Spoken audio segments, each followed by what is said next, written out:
मध्य प्रदेश के ऐतिहासिक नगर बुरहानपुर में एक शिक्षक व स्कूल संचालक ने अपनी पत्नी को ताजमहल की तरह मकान गिफ्ट किया। इसी क्रम में पेशे से पशु चिकित्सक डॉक्टर प्रवीण इंगले ने अपनी पत्नी को ताजमहल तो गिफ्ट नहीं किया, लेकिन ऐसा मकान दिया है जिसकी चर्चा शहर, प्रदेश व पड़ोसी राज्यों में हो रही है।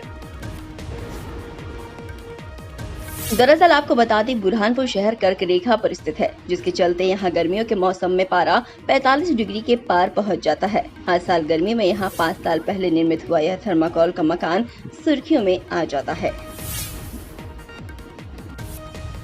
तो इन्होंने बोला क्यों ना अपन थर्माकोल का घर बनाते हैं, तो मैंने तो मना कर दिया कि नहीं, ये थर्माकोल का घर कभी ना देखा है, ना सुना है, ना अपने कभी कल्पना भी की है।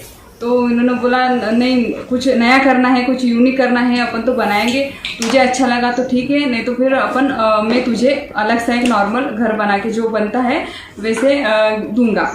तो मुझे तो जब ये पसंद नहीं आया था आइडिया। फिर उसके बाद जैसे जैसे मकान बनता गया और फिर अभी आप रह रहे हो तो क्या फर्क लगता है? अभी तो काफ़ी फर्क है नॉर्मल घरों से। हमें ठंडी में ठंड नहीं लगती, गर्मी में गर्मी नहीं लगती है। हमारे बाहर से कोई बारात भी चले जाए, कुछ शोर शराबा भी हो जाए तो हमें सुनाई नहीं देता है, साउंड नहीं आता है मतलब घर में। तो आज आपको ये इस तरह का मकान गिफ्ट मिला है तो कैसे मतलब लग रहा है? मुझे तो बहुत खुशी है, बहुत प्रसन्नता है कि जैसे राजा महाराजा अपने पत्नी के लिए महल बनाते हैं, उसी तरह मेरे पति ने भी कुछ अलग करना चाहा और मुझे रानियों जैसा गिफ्ट देने की चाह रखी और मुझे उन्होंने इतना अच्छा गिफ्ट भी दिया। आज मुझे बहुत प्रसन्नता होती है कि मैं भी कुछ अलग हूँ, मुझे भी कुछ मेरे पति ने अलग सा गिफ्ट दिया है।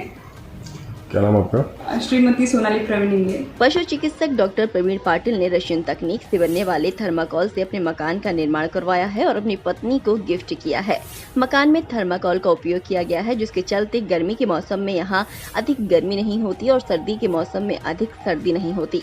और यह साउंड पॉपुलेशन फ्री भी है और इसके साथ ही भूकंप रोधी भी है। इस मकान को देखने के लिए बुरहानपुर, पड़ोसी राज्य और महाराष्ट्र से भी लोग देखने आते हैं। डॉक्टर प्रवीण इंगले का दावा है कि उनका मकान मध्य प्रदेश का पहला थर्माकोल से बना हुआ मकान है।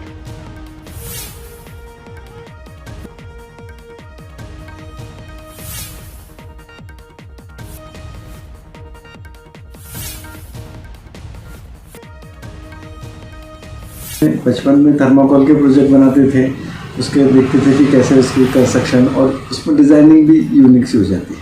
तो हमने एक थर्माकोल के ऊपर क्यों ना काम किया जाए। तो हमारे फ्रेंड लोगों ने कहा कि हाँ, काफ़ी अच्छी स्ट्रेंथ और इंजीनियर्स भी है, जैसे मैं डॉक्टर हूँ तो वो इंजीनियर्स है अपने अपने फील्ड के।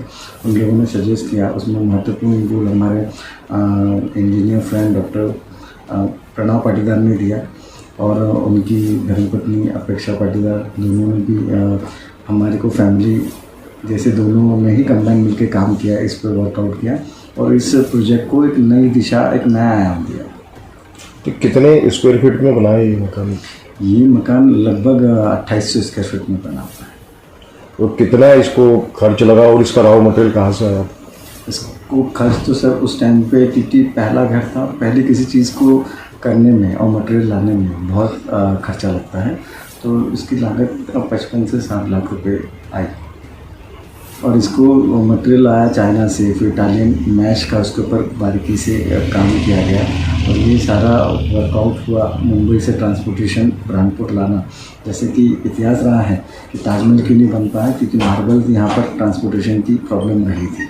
तो हमने वो प्रॉब्लम तो बुरहानपुर के साथ भी थी थर्माकोल के लाने का, लेकिन हमने चाइना से उसको इंपोर्ट किया, मुंबई से यहाँ ट्रांसपोर्टेशन से आया। एक जुनून था कि बुरहानपुर में अगर ताजमहल नहीं बन सका तो क्या हुआ, ऐसी कुछ ऐतिहासिक चीज़ें बने जो बुरहानपुर का नाम आगे भी रोशन करती है। तो कैसे मतलब कितना ये हुआ, इसको कितने दिन लगे इसको बनाने में? सर इसका जो शीट्स है वो मटेरियल जो है शीट्स में आता है, जैसे 4x6 की शीट्स, लंबी लंबी शीट्स आती हैं। तो इसका जो शीट एक बार आपने एक परफेक्शन में एक झूला, एक वाटर लेवल के मेजरमेंट से अगर उसको इंजीनियरिंग के साथ में फिट कर दिया तो ये बहुत कम समय के अंदर जो आपका स्ट्रक्चर है वो खड़ा हो जाता है। तो लगभग ये पूरा मकान बनाने में 6 महीने लगे। ये दूसरे मकानों से कैसे अलग है, कैसे अलग कहेंगे इसको? सर हर दृष्टिकोण से दूसरे मकानों से बहुत ज़्यादा अलग है, क्योंकि इस मकान को शुरुआत से ही समय कम लगता है और इसमें जो लेबर है वो सारा टेक्निकल लेबर लगता है। जो आप क्योंकि आज सारा जो शिक्षा का प्रचार प्रसार है, अधिकांश लोग शिक्षित हैं और बेरोजगार हैं। तो बेरोजगार लोग जो शिक्षित है वो ऐसा कहीं पर सीमेंट या रेत के इसमें काम करने में पसंद नहीं करते, लेकिन आज उनको भी रोज़गार चाहिए। तो उनके टेक्निक के हिसाब से, जैसा ये इंजीनियरिंग का एक नया आविष्कार है कि थर्माकोल के शीट के साथ में, और वाइट कॉलर जॉब है, अगर लेबर भी काम कर रहा है तो वो भी एजुकेटेड है।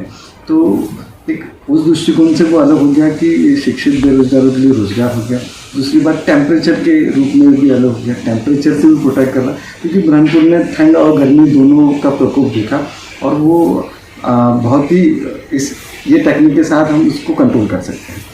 तीसरी बात है ये पानी की जो बचत है, क्योंकि गर्मी में पानी की खपत बहुत हो जाती है और लोग मकानों के तरी में अनायास बहुत सारा पानी वेस्ट कर देते हैं, लेकिन इसमें जब ईंटें नहीं है जो पानी को सोख सके और ज़्यादा रेत सीमेंट का काम नहीं है तो पानी भी कम लगता है।